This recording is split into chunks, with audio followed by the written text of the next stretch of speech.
আর আমার পিছনে যে আপনারা গাছগুলো দেখতে পাচ্ছেন, সেই গাছগুলো কিন্তু বহু সাধনার ফলে কয়েক বছর অপেক্ষার পরে সেই গাছগুলোতে আজ দেখতে পাচ্ছেন উপরেও দেখাতে বলবো ফল কিভাবে ধরে আছে।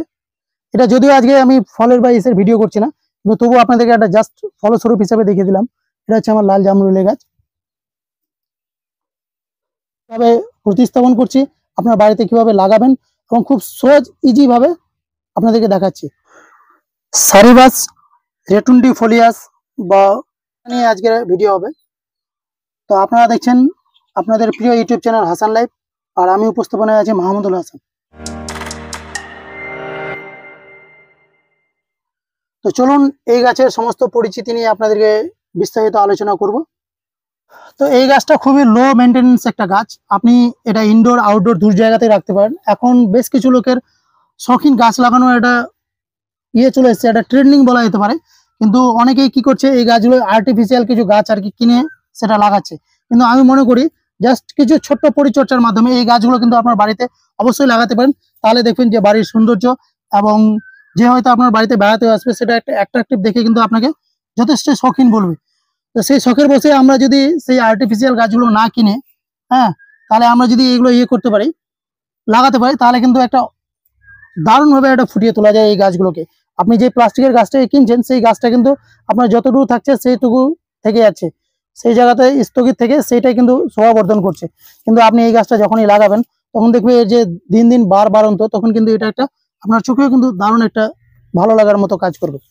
তো চলুন এই সুন্দর একটা গাছ কিভাবে প্রতিস্থাপন করছি, আপনার বাড়িতে কিভাবে লাগাবেন এবং খুব সহজ ইজি ভাবে আপনাদেরকে দেখাচ্ছি। তো চলুন এবার কিভাবে লাগাচ্ছি সেটাই আপনাদের দেখাবো। তো সর্বপ্রথমে টব আমাদেরকে একটা ভালো, অবশ্যই প্লাস্টিকের বা আপনি মাটি নিতে পারেন। যারা হয়তো নতুন বাগানে তারা মাটি নিতে পারেন। টবগুলো প্লাস্টিকের তুলনায় ভালো একটা সার্ভাইভ করে গাছগুলো, কিন্তু আমাদের কাছে এগুলো একটা হয়ে গেছে, সহজলভ্য হয়ে গেছে, তাই আপনাদেরকে আমি প্লাস্টিকের টবেই দেখাচ্ছি। আর প্লাস্টিকের টবটা দীর্ঘমেয়াদী, আর আপনি ইনডোর প্ল্যানে রাখলে পরে একে ভালো করে একটু পরিচর্যা করতে পারবেন এবং মুছামুছি করে আপনি চকচকে রাখতে পারবেন। তো সেই জন্য আমি এই প্লাস্টিকের টবগুলোই এখন আপাতত চুজ করছি। কিন্তু যারা নতুন বাগানি তারা কিন্তু মাটির টবেই লাগাবেন। তো চলুন এবার সর্বপ্রথমে যেটা আর কি করতে হবে, আমাদের ড্রেনিং হোল কিন্তু সিস্টেমটা একদম সুন্দরভাবে করতে হবে। সেই নিয়ে হচ্ছে যে ড্রেনিং হোলটার জন্য আমরা যে ছিদ্রগুলো আপনারা দেখলেন, এইভাবে একটু ইয়েগুলো যে আছে আমরা ছিদ্রগুলো বন্ধ করে দেবো। এরকম খোলাম কুচিম দিয়ে আপনি এই যে ড্রেনিং হোলগুলো বন্ধ করে দিলেন। বন্ধ করে দেওয়ার পরে কিছুটা এইভাবে বালি কাকড় মিশ্রিত যে মাটি আছে সেটা একটা লেয়ার আমরা তৈরি করে দেবো।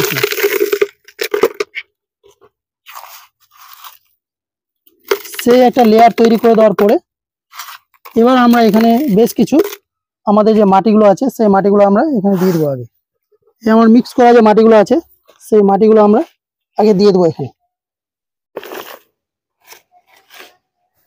কিছুটি মাটি দিয়ে দেওয়ার পরে এবার আমাদের যে গাছটা আছে সেই গাছটাকে আমরা বসিয়ে দেবো। এবার মিডিল বরাবর আপনি গাছটা বসিয়ে দেবেন। মিডিল বরাবর বসিয়ে দিলে গাছটা কি হবে, চারি সাইডে যে আমাদের শিকড়গুলো আছে সেই শিকড়গুলো কিন্তু ওরা খাবারটা গ্রহণ করতে পারবে। আমরা যে নতুন মাটিগুলো দিচ্ছি সেই নতুন মাটিগুলো ওরা গ্রহণ করতে পারবে।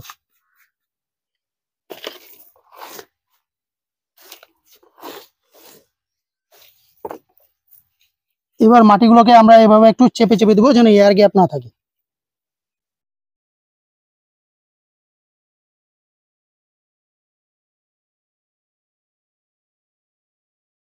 এই হয়ে গেল, খুবই ইজি ভাবেই কিন্তু করা হলো, তা আপনারা দেখতে পেলেন। খুব ইজি, যেমনি আমরা গ্রামের ভাষায় একটা প্রচলিত আছে, চিনলে জড়ি না চিনলে খড়ি, যে ব্যাপারটা হয় সেরকম। আপনি যদি লাগাতে জানেন তাহলে আপনার কাছে বেশ 5টা মিনিট যদি আপনি ব্যয় করেন তাহলে কিন্তু এইভাবে সুন্দর গাছ আপনিও তৈরি করতে পারবেন। অবশ্যই আমার ভিডিওগুলো দেখে যদি অবশ্যই আপনাদের উপকারে আসে তাহলে ভিডিওটাকে শেয়ার করবেন, লাইক করবেন এবং কমেন্ট করে জানাবেন কিরকম লাগছে আপনাদের ভিডিওগুলো। আর আমার পিছনে যে আপনারা গাছগুলো দেখতে পাচ্ছেন সেই গাছগুলো কিন্তু বহু সাধনার ফলে কয়েক বছর অপেক্ষার পরে সেই গাছগুলোতে আজ দেখতে পাচ্ছেন উপরেও দেখাতে বলবো ফল কিভাবে ধরে আছে। এটা যদিও আজকে আমি ফলের বা ইসের ভিডিও করছি না, কিন্তু তবুও আপনাদেরকে একটা জাস্ট ফলস্বরূপ হিসাবে দেখিয়ে দিলাম। এটা হচ্ছে আমার লাল জামরুলের গাছ। আপনি অন্য কোনো কাজ করলে বা কিছু করলে সেটা আপনাকে যদি বেনিফিট নাও দেয়, আপনার কিন্তু এই গাছগুলো যদি আপনি লাগান তাহলে বছর 3 পরে আপনাকে বেনিফিট হিসাবে কিছু না কিছু আপনাকে ব্যাক দিবে। তো আসুন গাছ বেশি করে লাগাই, গাছের সঙ্গে আমরা জুড়ে থাকি। বেশ কিছু সময়। ঠিক আছে, এই নিয়ে আজকে আর বেশি বড় করছি না ভিডিওটা এখানেই শেষ করছি। দেখা হচ্ছে নেক্সট কোনো একটা ভিডিওতে। ততদিন সুস্থ থাকুন, ভালো থাকুন, ধন্যবাদ।